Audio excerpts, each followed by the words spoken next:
Hi, everyone. Welcome. Thank you all so much for being here today. We're going to start with some brief acknowledgements and an introduction. My name is Liza. I'm the program manager for the Newcomer and Refugee Artist Mentorship Program. We are working in Zoom presenter mode today. And so that means that there is some features that will be useful to you. Down at the bottom, you'll see there's a chat feature, and I know people are already using it. Lots of people are comfortable in Zoom. You can use the chat feature at any point just to share thoughts or introduce yourself, as folks are doing now. If you scroll all the way over to the right, you might see a three little dots more. And if you could open that up and look there, you will also see a Q&A. A Q&A feature there. And if you have questions as we're going along, it's really helpful if you can add your questions in the Q&A. We'll try to catch questions that are in the chat as well.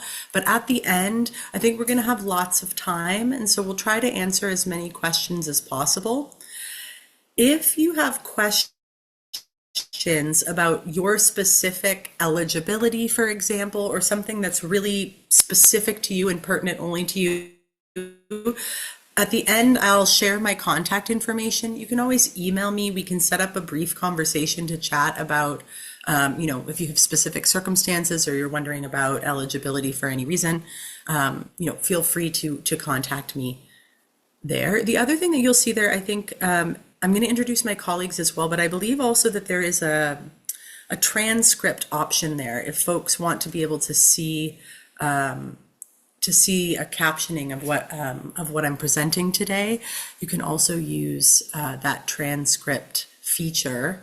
And as I said, there will be a recording. And then after this event today, we'll send that recording out, and we will also make this recording available, I think, with a YouTube link where you can set up captions. Just as an accessibility feature. So please feel free to reach out to myself or to my colleague Joyce, who's also here today, probably saying hi in the chat, and Joyce and I can help you with any of those questions that you may have. I also have two colleagues here today, Inez and Zyrel from Neighborhood Arts Network. Neighborhood Arts Network is a sister organization that helps support applicants in this program and with a number of services, including mentor matching. For those of you who are interested in applying and looking for mentors, they will be helping me to facilitate two events later in this series that will be directly supporting mentor matching. So they're really important partners for this program, and I've got a slide later on in our presentation. They can talk a little bit more about all of the other amazing services that they offer. I'm going to just tell you really briefly a little bit about myself. I think, especially with this program, that it's pretty important for me to sort of do a little social locating before we kick off these events. I want people to know who I am and, where I come from, so that people understand, why this program is so important to me, and why I'm so, I feel so strongly about supporting applicants in this program. So first, just a physical description. I'm a white woman. I have a blonde bob. I'm wearing large frame green glasses and a gray sweater, and I'm sitting in front of a gray wall with an ornately framed painting behind me. I identify as cis straight woman who is raised in queer community, and I use she, her pronouns. I was born on the traditional lands of the Ohlone people of Northern California in what is known as San Francisco. And I moved to Toronto to go to U of T in 2003, and I had a student visa. I then got a postgraduate work permit and eventually became a permanent resident in Canada in 2014. But over those 10 years, I never heard of the Dish with One Spoon Wampum Covenant, Toronto Treaty 13, or the Williams Treaties. It wasn't until I started working in arts management and became more closely connected with Indigenous community that I learned about the agreements on which this land that we all live in and settle in is governed by. And I encourage other newcomers to Toronto to also learn this history and to know about important sites and important folks who have stewarded the land since time immemorial.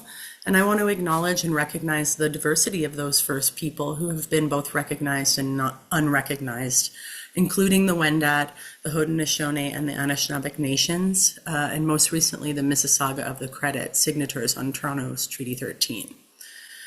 Toronto continues to be home to Indigenous people from across Turtle Island, and as a settler on this territory, I have benefited significantly from a colonial culture that has overseen genocide, systemic oppression, and exploitation of Indigenous people, but also Black people, people who are differently abled, people who are poor, who identify as two-spirited, lesbian, gay, bisexual, trans, and queer, and also racialized newcomers. And my work has been fatefully shaped by my entry into this community as an invisible immigrant, but also by my work in theater production and arts management, which really radically shifted my perspective on the purpose of art making. I really believe in process and supporting people and the ecosystem more than the product of what is created. I firmly believe that we can't hope to end systemic and institutional violence without acknowledging our own social positions and privilege, and also acknowledging that the systems that we work for, myself working at the Toronto Arts Council, that granting system has contributed to institutional and systemic inequality. And Toronto Arts Council and Foundation specifically have contributed towards this violence against marginalized folks with their funding and fundraising practices. And I think we have to hold the organizations and ourselves accountable for that harm, work to understand it, and dismantle it. My land acknowledgement is an active engagement in acknowledging and in resistance and solidarity against the injustices that have been inflicted on Aboriginal peoples of this land and all land. And I want to share this with you because I think it keeps me accountable. It's tricky, but I know I have tremendous privilege, and I feel it's a duty to share that with you today. And I also think it informs, as I said, the way that I feel about this program. All right. Now I want to turn our attention to what we're all here for today. I'm going to talk a little bit about the grant, this program, how it started. We're going to talk a little bit about eligibility. I'll give you a little bit of insight into how the program is assessed, and then details like, how to submit your application. What do I have to prepare? And then at the end, I want to talk a little bit about what else is coming up in this series of supports for applicants. And we'll tell you about, all of the sessions that we're going to be having.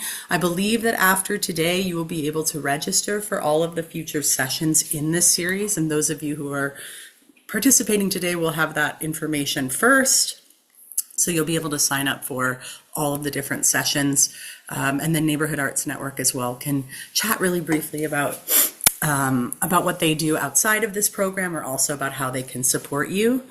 And then we'll just answer questions.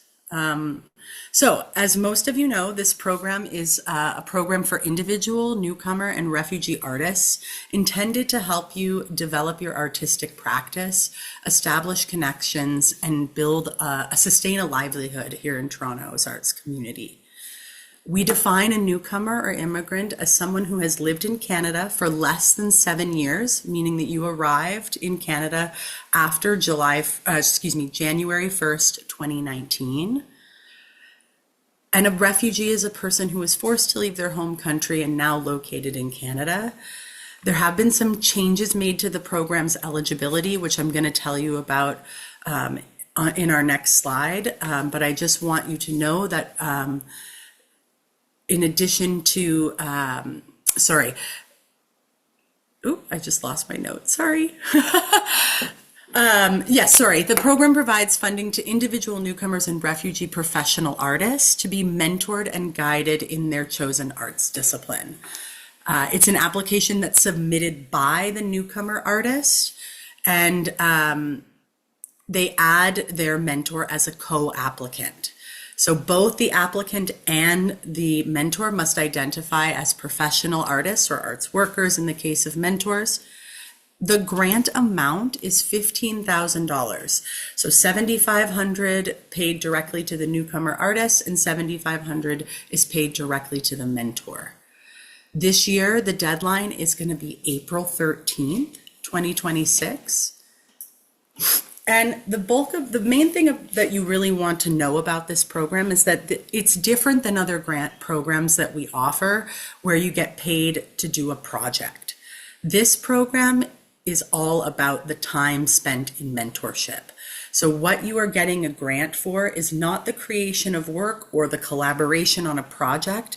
It's the work plan that you and your mentor work on together. It's self-designed, and it supports you developing as an artist. So activities, and we'll talk about this in more detail, but should be inspired by your objectives and goals as a newcomer artist and informed by your mentor's experience and expertise. Activities included in your work plan cannot start until July 1st, 2026, because you'll submit that grant by April 13th. And then there is a period of assessment, both internal and community assessment by a panel of peer artists. And those decisions you'll be notified by the end of June as to whether or not you have been approved for funding. You have then up to a year, so you have to complete all of the activities in your work plan by June 30th, 2027. As I said, this isn't a project grant. The funding is intended to support both artists' time in mentorship. Doesn't mean that you can't work on a project if you have a project that you're working on or things that you want to be mentored through. But what you are being funded for in this program is the mentorship. There's no budget submission. You don't have to tell us how you're going to use the funds, but we do want to know what you're going to do together, who you're going to meet, where you're going to go. As I said, there are a couple of assessment criteria that have changed this year that I want to bring to your attention that we're going to talk about a little bit later on, and also some eligibility criteria changes. So who can apply to this program as a newcomer and refugee artist, and who can apply as a mentor? You'll notice on the screen there's some text in black, there's some text in pink, and there's some text in blue. That's to just distinguish. Black is everybody, pink is specific for the newcomer artists, and blue is specific for mentors. So everybody who applies to this program, and you're going to be applying together, so newcomer artists as the lead applicant applying with a mentor. You both need to be professional artists. Mentors can be professional arts workers. So if you're an arts manager, or curator, or producer working in any artistic tradition, in any case, you want to be very clear in your application about why you're the right mentor and why you're working together on the mentorship. But newcomer applicants need to be professional artists. All applicants need to be residents of the City of Toronto, meaning that you have a postal code with an M. M postal codes, you live in the City of Toronto. This funding does come through city taxpayer funding, and so we are in agreement with the city. We are primarily obligated to fund city residents. Some of the stuff that Neighborhood Arts Network does as a sister organization is more open. And so later on, as I said, there might be some opportunities that Neighborhood Arts Network can share with you if you are not living in the city. For mentors, not only do you need to be residents of the city, you have to have lived in Toronto for 1 year. And you need to live and work in the City of Toronto for 8 months of the year. So, if you're a touring artist and you're not really around much, you're probably not a good mentor in this program. Applicants must, so this is another change. Previously in this program, applicants had to have pending status, meaning you were a permanent resident, citizen, or protected person, or you had status pending as such. That has changed this year. Applicants this year must have a valid work permit, meaning that you must be legally allowed to work in Canada and have a social insurance number. So you no longer have to have pending status if you're here on a temporary status, but you are legally allowed to work here, you're intending to stay, you have a social insurance number, you can apply. Past recipients of this grant. So if you've previously gotten this grant as a mentee, you can't apply again as a mentee. Even if you're trying to do another art practice, you can only be a mentee in this program once. And then also professional artists, this is for both. Professional artists who are also undergraduate or graduate students cannot apply for work that is related to your studies. So if you're here going to theater school, your mentorship can't be about becoming a theater artist here in Toronto. You're still in school, that you're pre-professional, you're studying to become a professional. If you're an undergraduate student in something unrelated to your professional arts practice, great. Or if you're a graduate student and you're doing a graduate degree, but you are also a professional artist working and trying to build your portfolio as a professional artist, and you want to do something aside from your studies, then you can apply for a mentorship. And then the only other thing that's important for mentors is that mentors can only be listed as a co-applicant on one application at a time. So if you mentored someone last year and that mentorship is still ongoing, you won't be eligible to apply this year until that project is finished. If you're thinking about two different artists, you can only be a mentor for one artist at a time. Mentors can apply again. You can mentor more than once, but you can only mentor one person at a time. Also, just to note that if you receive the funding after the date that you've pre-selected as the end of your mentorship, Newcomer artists will be responsible for submitting a final report. Again, you're not reporting on the funding, you are reporting on the experience. So you're going to tell us, how did it go? Or did you have any challenges? Did things change? What are you, did you achieve your goals? What are you hoping to do next? I just also want to add a note about professional artists. I think in the guidelines, you'll see there's some specific information about how to identify as a professional artist. I just want to add that TAC recognizes that there are lots of systemic barriers within the broader arts community, including limited presentation options, that there's flexibilities required in interpretation. Primarily what we're looking for in terms of professional artists is that you have a body of work. You're going to be asked to submit some support material in your application. Other artists would recognize your work as professional work. You seek payment for your artwork, and you would work as an artist more if that was financially feasible.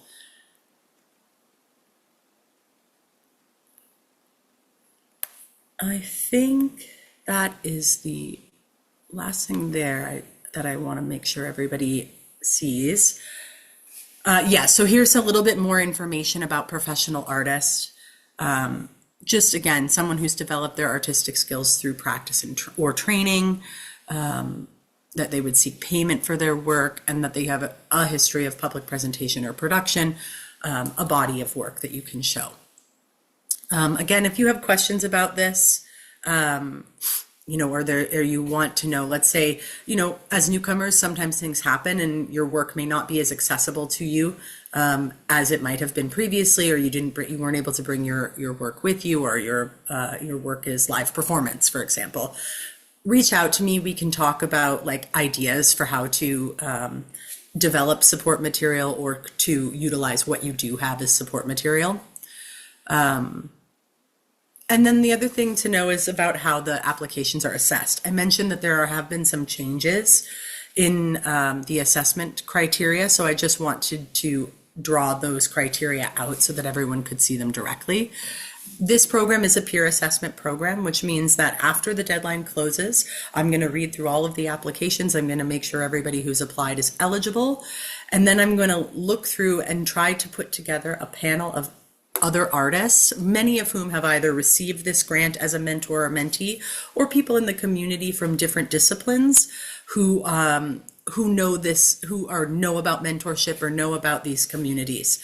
I do try to cover a lot of the outliers in the portfolio so that we have a panel of artists who are able to speak about lots of different disciplines, or who are able to speak with some authority on disciplines that are maybe a little bit more niche. This program is open to all arts practices, but you should not assume that the panel knows a lot about your specific practice. There might only be, for example, one visual artist on the panel.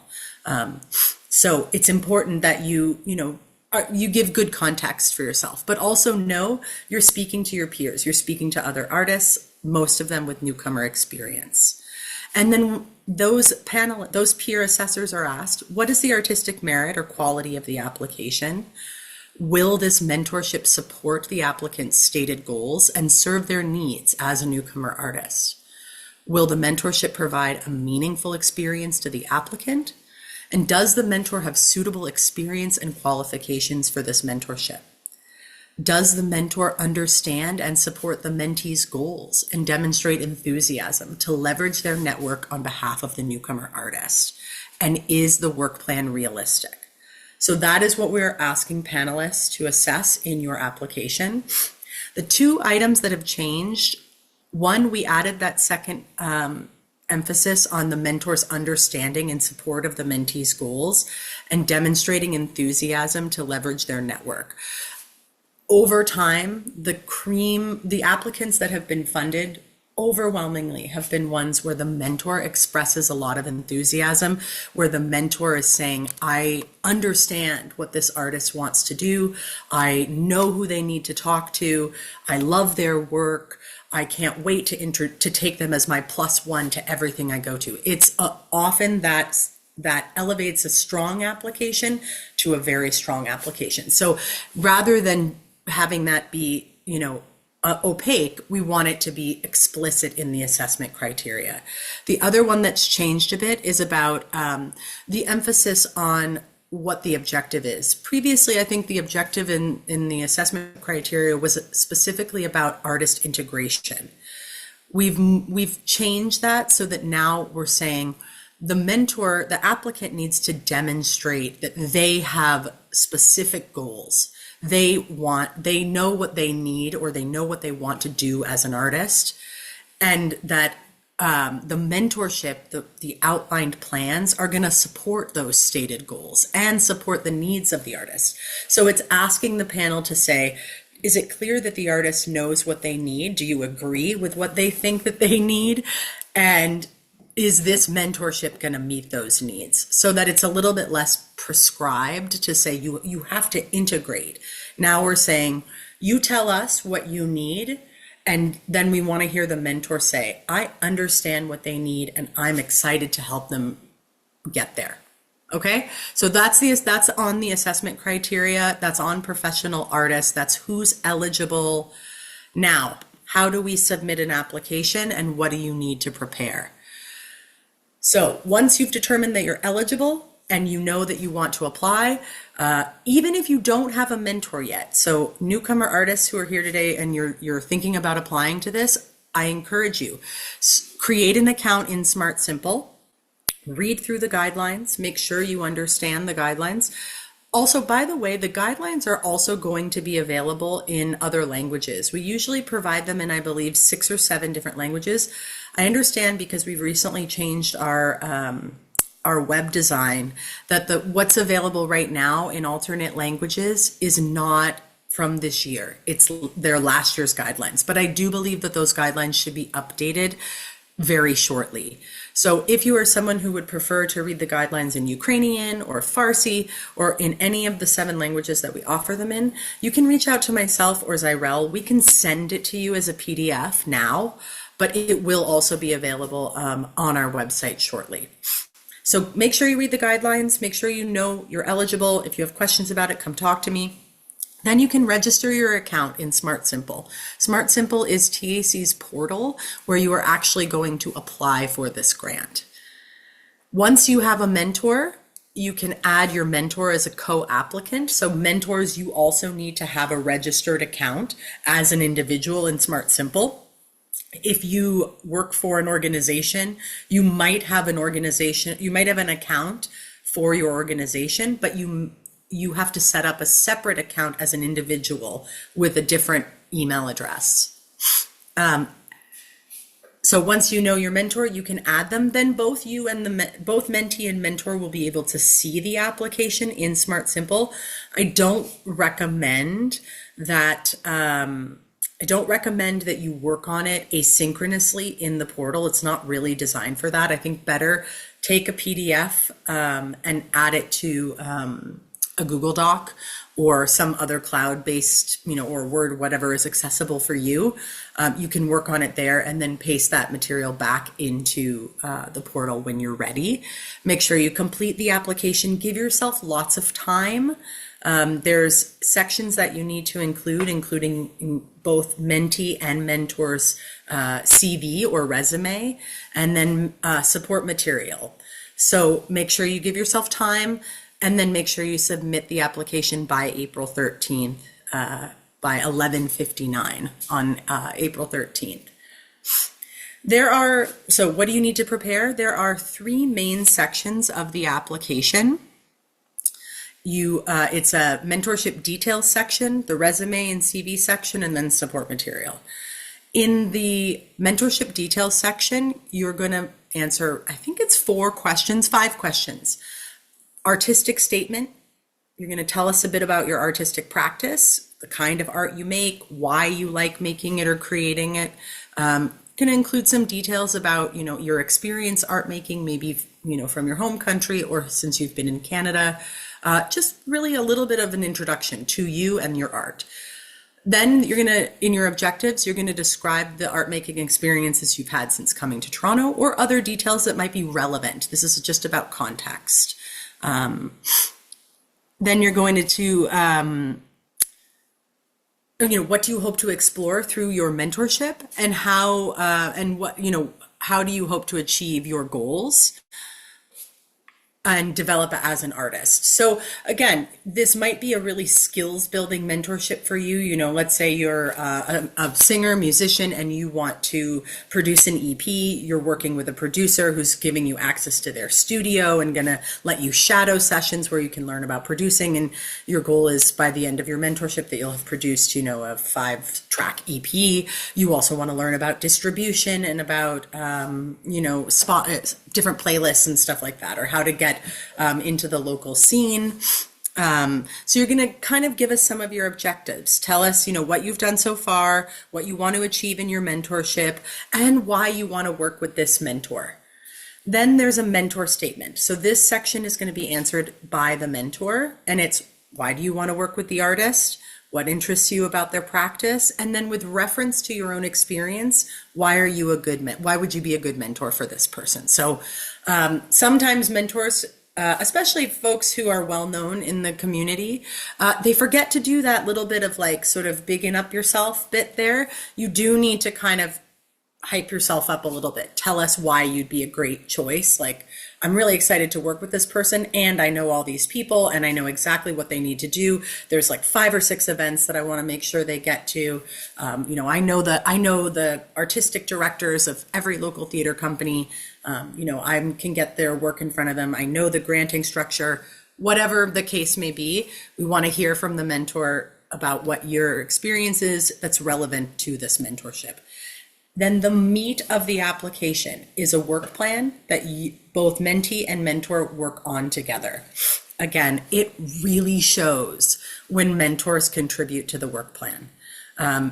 You want to be detailed. You want to be specific. It doesn't have to be fully detailed beginning to end, but it should be personal. It should reflect what you need to do, and it should reflect your availability. It should demonstrate these 2 people, the mentee and mentor, they've talked, they've connected, they understand what the boundaries are of what they can do. Maybe you're going to say, we're going to meet once a month for coffee. We're going to have a Zoom coffee once a month where we're going to talk about these, 5 or 6 really relevant topics. And then I have a goal to achieve this thing by this date. So we're going to have a little bit of an intensive period of feedback during that time. Then, they're going into a residency, so I might not have as much contact with them. There may be a period of email back and forth. Just make it specific. Make sure that we understand and make it realistic. We're going to go to these events, or I'm really interested in learning about festival submissions. And so we're building the mentorship around developing my pitch deck, and my material for submission to festivals, whatever it may be. You want all of these sections of the application to be cohesive and talk together. Your artistic statement speaks to your objectives. Your mentor confirms and aligns with your objectives. The work plan reinforces and really details. Because again, remember, not all of these panelists are from the same arts discipline or the same arts community as you. So you want to make sure that it's clear to the panel, this mentor knows what they're talking about. This mentee is clear on their goals. They seem really clear on what they're able to do together. And then the last question is a reflection question. And this is, again, it's kind of like that conclusion statement for applicants, really reiterating, at the end of this, what are you hoping to have achieved? Where are you hoping by the end to have gotten to? What are you looking to do next? Like, what will be different in your life because of this mentorship? How would you define success? So again, it's giving you a chance to kind of tie everything together and just really reiterate, this is what I want to do through this mentorship, and this is where I hope to go. Then you're going to both submit your CVs, as I said. And then the last section is support material. We're looking for two required items are 2 examples of work from the mentee. Mentors can also and are encouraged to submit support material if it makes sense for the application. If you have really similar styles, or let's say the applicant is saying, let's say they're a visual artist and they're like, I mostly do oil paintings, but now I want to be a muralist. This artist is an amazing muralist. I want to learn from them. They're going to let me shadow them. Here's blah, blah, blah, blah, blah. We probably in that case want to see work from the mentor because it's so relevant to the application. It's, but in other cases, you might have a very senior artist, a senior theater creator who has this is the mentee. The mentee is a very senior artist, and they're coming here, but they already have a really established body of work, and they know, what they want to do as a creator, and they have some ideas about who they need to connect to. In that case, the mentor's CV might be enough, especially if they're saying, this is what I do and here's who I can connect them to. The artistry part of that mentorship might not be as relevant. So again, this application, the most important thing is that it feels personal to both the mentee and the mentor. Support material should be video, audio files, can be provided as links, preferably from Vimeo and YouTube. Those are open source. You can password protect anything that you don't want to make public, and just provide the password to the panel. It can also be audio video files, but they should be no more than 3 minutes in length. If you have a longer file that you can't edit, let's say it's on YouTube and it's 20 minutes, provide timestamps. Tell the panel, this is the most pertinent 3 minutes. This is the scene that I want you to watch. You can also provide photos or images of your work, a link, or again, a link to a website. Really, really strongly encourage you that if you're providing links to a general website, that you provide direction in the description. Tell the panel how you want them to navigate. Be really explicit. You can upload JPEGs or PDF, maximum of 5 images per support material section, and a maximum of 5 images per support material section and 15 total, because there are 3 support material entry areas. Writing samples, upload a PDF file, maximum 15 pages.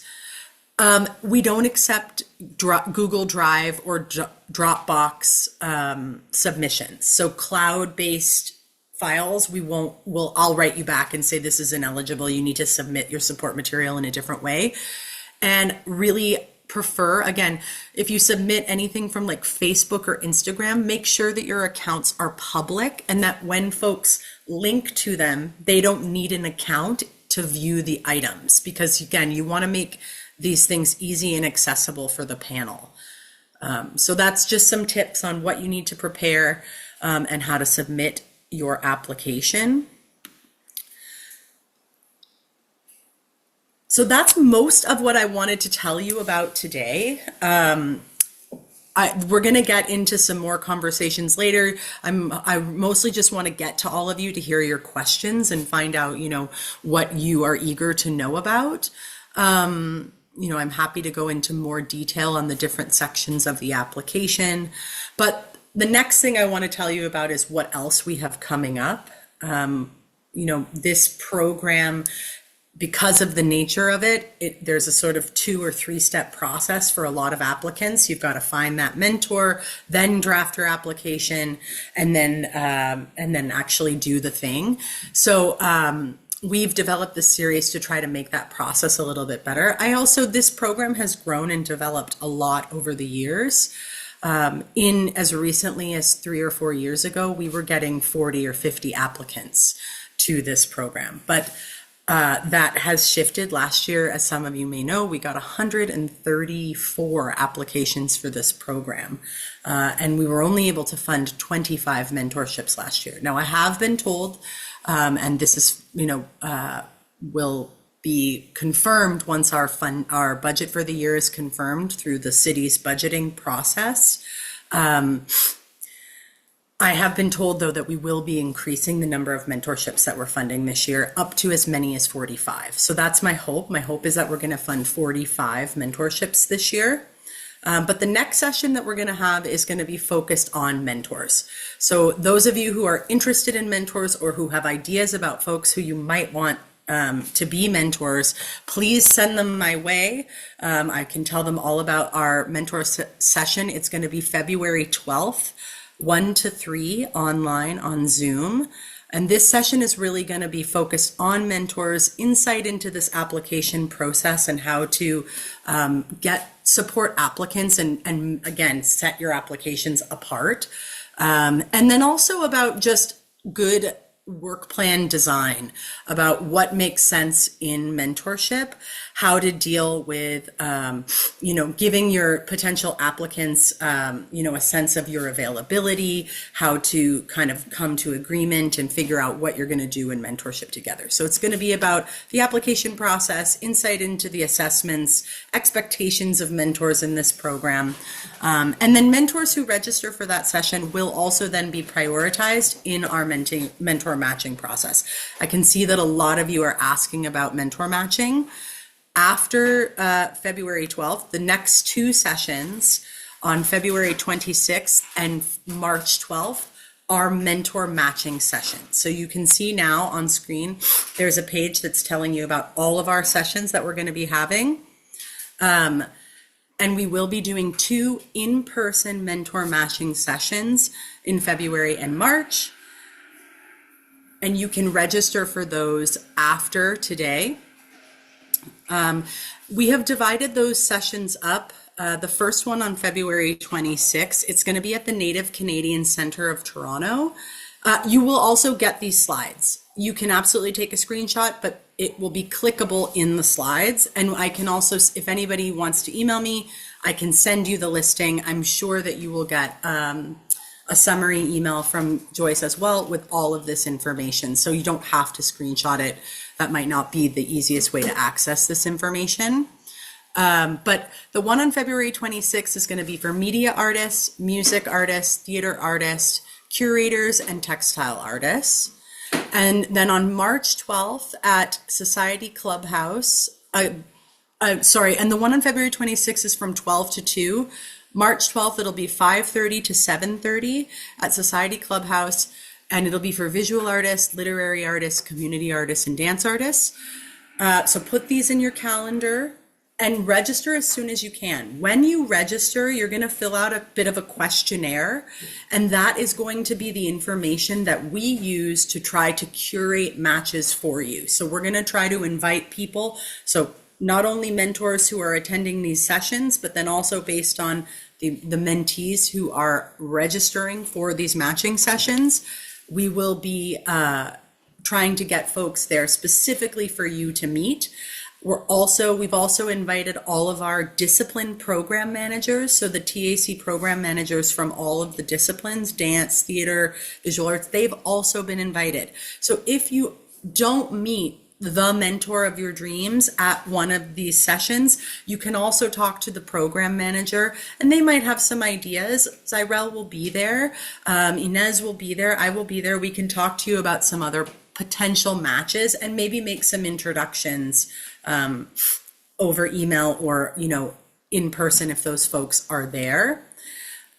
This is not the only way to be matched. If you are looking out, doing a little bit of research on your own about where you might like to be or what you want to do in the community, you might be able to find people that you think, oh, I'd like to potentially match with them. If you don't get matched with somebody at one of these events, Zyrel is available to meet with folks, use that intake information, and perhaps make some introductions.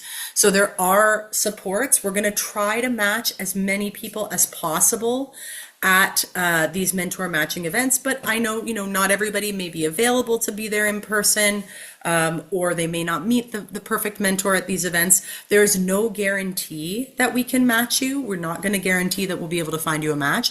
And because of the growth in this program, we're not able to match people, every single person one-on-one. So we're going to try to match as many people through events, but we will help as many people as we can match up with folks. The other thing to note is that that Neighborhood Arts Network also provides some language supports. So if you need to meet with me, for example, to talk about eligibility, but you would prefer to do that with a Farsi interpreter, email me, let me know. We can try to find a past recipient of this grant, so another artist usually from our network, to meet with us. Or if you're coming to these events, when you register, please let us know about language supports that you might need. We're going to try to bring some past recipients to some of these events to also talk about their experience in this program, and hopefully they can provide some language supports for folks who are there. You're also welcome if you know someone who can interpret for you. We will pay those people. Same thing for application translation. If you would prefer to write your application in your mother tongue, you are welcome to do so, but you need to let me know with at least 6 weeks before the deadline that you want us to help support translation. And we can do that one of two ways. Either you can say, I have someone who can translate my application and they can invoice us at a predetermined amount. We'll talk with them as a service provider. Or if you don't have a service provider, we can try to source someone. I will just, as a caveat, add, in my experience, translation is an art in and of itself. Translated applications can be stronger, especially if the translator is someone you know, or a professional translator who is has an understanding of the arts practice. We have definitely seen translated applications that maybe lose a little bit of meaning in translation because the translator is, they're a professional, but they maybe don't know that much about your art practice, or they're just not able to articulate in the same way that you would. So if that's something that would be of value to you, or if that's something that you want, it's possible, and we can support you with it. We just need some time, and we need to just connect about the support that you need and who that support service provider might be. The other option too, if you're Francophone and you want to submit your application in French, you're also able to do that. And then we will have a French panelist who will assess that application. Okay. So, and then the last thing I want to tell you about is the last session that we're going to have. So as I said, we got 2 mentor matching sessions, 1 mentor session, and then at the end of March is a grant writing workshop. And so you can work on your application all the way up until April 13th and submit it. But March 26th from 1 to 3, again on Zoom, we're going to have a workshop for all interested applicants that we're going to share a lot of grant writing tips and best practices. Maybe not just about this program, might go a little bit broader, look at some other grants and such. But we're going to have a special focus on the work plan section in this application. We may even try to create some work plans together with the folks who are there. If we've got some mentors and mentees, just so that people who are applying really get a sense of what is a really strong work plan for mentorship. All right, I think that's it for me in terms of things that I want to explicitly tell folks about today. I'm going to pass the microphone over to my colleagues at Neighborhood Arts Network. Nan, as I said, is a partner of ours in delivering this program. They're also a member organization that has a ton of programming and a bunch of programs that support newcomer communities. So Zyrel and Inez, are you folks here? Do you want to say a couple of words about Nan? Hi, everyone. Happy to see everyone in this session today. My name is Zyrel Endozo. My pronouns are she, her, and they, them, and I'm the Mentorship and Programming Coordinator at Neighborhood Arts Network. Inez, I don't know if you want to introduce yourself as well. Sure. Hi, everyone. My name is Inez Aguileta. I use pronouns she, her, and I'm the manager of Neighborhood Arts Network. Amazing. Thank you, Inez. So Neighborhood Arts Network is an initiative of Toronto Arts Foundation, which works closely with Toronto Arts Council. And we have a wide network of artists, community organizations, and other partners if you're ever curious or would like an introduction to somebody. But we also have a lot of really great supports and programs geared towards artists across Toronto, including mentorship, professional development workshops. We also have a Newcomer Artist Award that some of you may be interested in. Keep an eye out for that later in 2026. But you can also connect with us if you don't find someone at the mentor matching events and you'd like some more tailored one-on-one support to find a mentor. Inez, would you like to add anything else? All good. But yeah, thanks, Liza. Thank you. Thank you both so much. All right. Let me just go back to my presentation here. Where did it go? There it is. All right. Okay. So that's it in terms of our formal presentation for today, but I do want to ask if there are any questions. I'm just going to look through the chat and also in the Q&A section. But if if anybody here has questions and wants to add them to the Q&A, please